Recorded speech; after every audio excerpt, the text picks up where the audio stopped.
Bottom line up front, you avoid wasting money on holsters by understanding what makes a holster safe, what makes a holster conceal well, and what makes a holster work well with your body, all while understanding that what's being marketed to you might not be the best option. Hey guys, welcome back to my channel. This week's video is just a place where you can maybe find some tips to help you avoid buying holsters that will likely not work for you and the requirements that you have for your safety and concealment. So first thing I want to talk about are some safety features that I think that we should be requiring out of all of our holsters. And I believe that these safety features that we should be requiring kind of eliminate a good number of things off of our purchase list. So let's get started with that. So the first thing that we want to require out of our holster is that it provides hard trigger protection on both sides of the trigger. Next, we want to require that it has adequate retention for our firearms so that we can go about our daily activities and even trust it in a situation where we may have to defend our lives. The next thing that we want to require out of our holster is that it allows us to get adequate access to our firearm whenever we may need it. And lastly, we want to require that our holster has an open mouth so that we can safely reholster our firearm single-handed. So earlier I mentioned that what keeps us from wasting money on holsters is understanding what makes them safe, what makes them conceal well, and what makes them work well with our bodies. So the next thing I want to talk about are concealment features. So there are multiple kinds of concealment features. I'm only going to talk about a few today, but I do have an entire video on this, and I'm going to link some other videos below that I think could be really, really helpful for this. Today I'm just going to be talking about a wing, a holster wedge, the actual length of a holster, the clips, and some different comfort features that I really like to utilize. The first two I want to talk about are wings and wedges. I want to mention that these two features are very much designed to work with pressure. So if we don't add pressure in conjunction with a wing or a wedge, then neither of them will work. They'll actually create more like what looks like a brick in our pants because there's nothing to actually press them up against our body to make them function the way that they're supposed to. Next, I want to talk about the importance of holster length. And this isn't going to make a huge difference with every single firearm out there, but it'll make a big difference with specific firearms. So for example, we'll talk about a Glock 26. A Glock 26 has a fairly short muzzle length in comparison to the actual weight of the double stack grip when it's totally loaded. This just kind of works with gravity. So gravity is a constant, it's always pushing down on us. And if the grip of our gun is having gravity push down on it, it's going to want to tilt away from our body. And if there's no additional length on the muzzle that will work in conjunction with our lower abdomen, then it's just going to tip out as much as you allow it to, basically. And the temptation there is to bury the holster really deep, and then you kind of tend to sacrifice access. So for me personally, I like to just have a holster that has a longer muzzle length to counteract that issue that you kind of have with gravity. This is actually something that's referred to as the keel principle, and I would encourage you to go over to the Philly EDC YouTube channel and check out John Hauptmann's videos about the keel principle. Next, I want to talk about clips. This is such an underrated feature, but if you have a holster that you bought and it came with a foamy clip, I would highly suggest that you get something else. Not only does the foamy clip, well, it's notorious for not functioning well, but it's also a pretty high profile clip that personally I find affects concealment. There's tons of other clips out there that are much more low profile and perform significantly better. I personally prefer the discreet carry concept clips. I also like the polka dot loops. Those have a bit of a profile to them, but I like them for other uses. So what we're looking for when we're looking for holster clips is something that's fairly low profile but still performs really, really well. And for me personally, I find that that's the discreet carry concept clips. A lot of people like their monoblock. I like their Mod 4 1.5. They're just great clips. They perform really well and they're low profile. The other thing that clips can allow us to do in conjunction with where the holes are on your holster is they can allow us to adjust things. So some of them can allow us to adjust the actual cant of the holster. They'll allow us to adjust ride height and actually where the holster clip rides on the holster. And all of those things can be a majorly helpful feature to have when you get to the customization process of your holster. And that leads me right into the customization process of concealment and selecting your holster. If you're not willing to put the time it takes into the actual customization process, then you're going to be really hard pressed to find something that works for you, because you are your own unique individual and it takes time to get something to work specifically for you. And sometimes it might come in the mail and it might work right away, but let's just not expect that to happen and let that be a happy accident if it does. So going forward, the two things that we can customize are the holster and our clothing. So the ways that we can customize our holster are a couple of ways. So where we place our holster, how we choose its cant, what kind of things we add to it, like a wing or a wedge or whatever, that is all part of the customization process. So I'll give you guys some awesome resources to look into for this part of the process so that you can get a lot more in depth with it, because it does require you to get a little bit more in depth. But I'm just going to vaguely kind of cover these topics in today's video. So one of the ways that we can customize our holster is adding a wing to it. And depending on what wing you use, it will perform differently. So the mod wing actually has two different sizes that you can put on it. And I found that that's a really useful wing, especially if you're just starting out. You want to kind of have the option to adjust just how much grip rotation you want, and having those two different sizes for the wings can be really, really helpful for that customization period.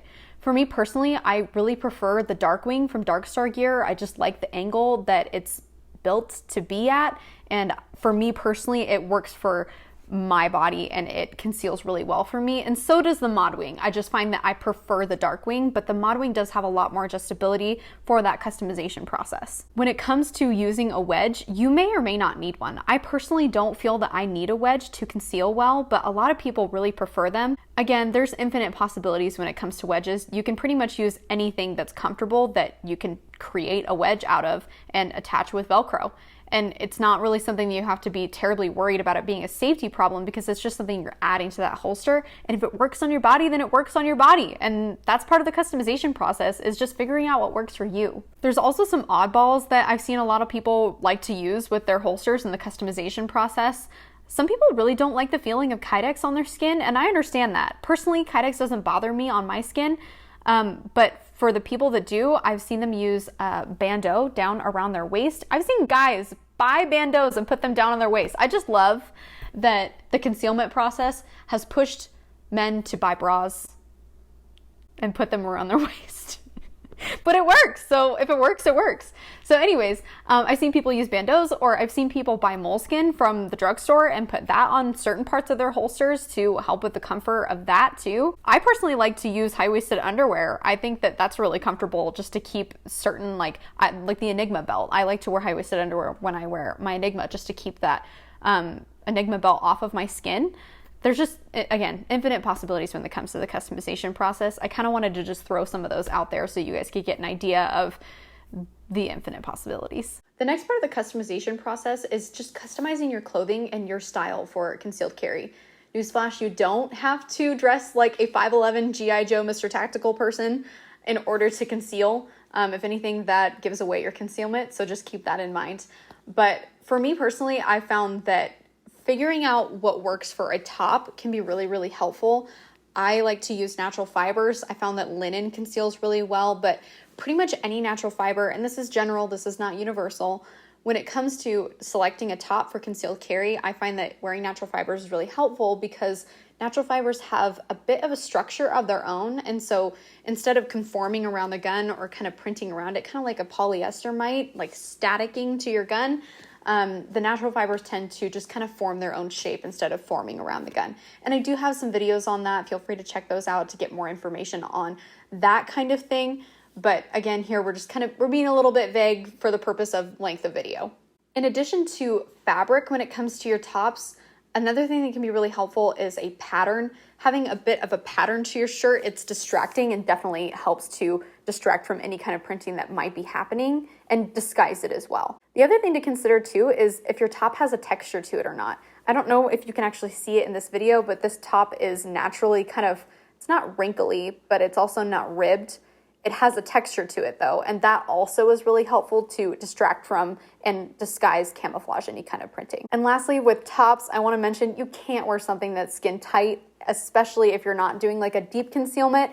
Wearing a skin tight top, it really isn't conducive with concealed carry. But I also do want to be clear that you can wear fitted tops. I wear fitted tank tops fairly regularly more so with my Glock 42 instead of my Glock 48.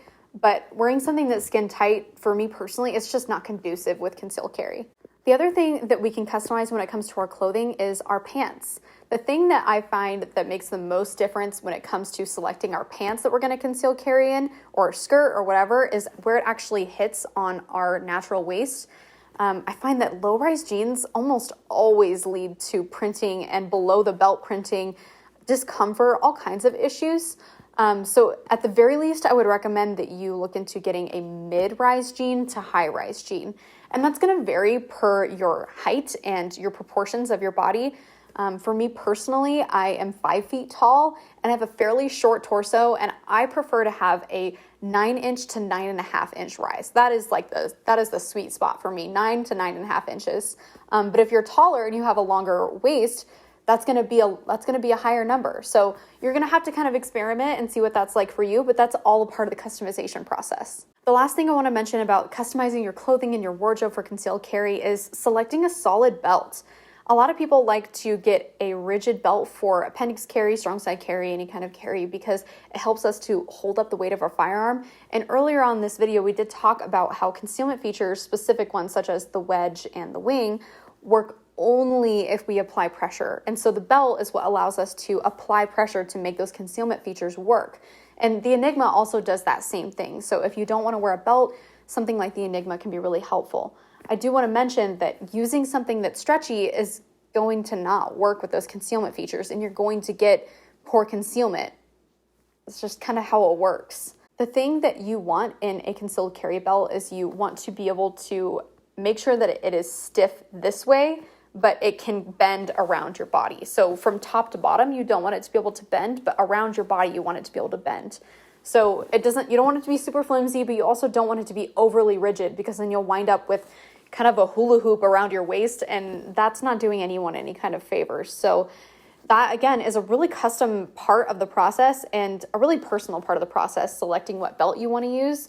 But when you go shopping for that and you're looking for the right belt, just keep in mind that you want to make sure that it's not bendy this direction, but bendy around your body. Lastly, I want to talk about the 2 easiest ways for us to waste money on holsters. One of the easiest ways for people to waste money on holsters is to buy a holster from the first company that they see advertised to them on Facebook or Instagram. This is because there's 2 different kinds of holster companies out there. One invests very little into manufacturing and much more on ads and sells mostly on volume. The other invests a lot into manufacturing and testing and designing, and not as much on ads, especially on Facebook or Instagram. Both of those different kinds of holster companies typically run in the same price range, but the quality is just not going to be the same for obvious reasons. The second most easiest way to waste money on holsters is to jump into a Facebook group and ask advice from people who may not have the same concealment and safety standards as you. One of the reasons why a lot of us like to take to different Facebook groups for advice on concealed carry is because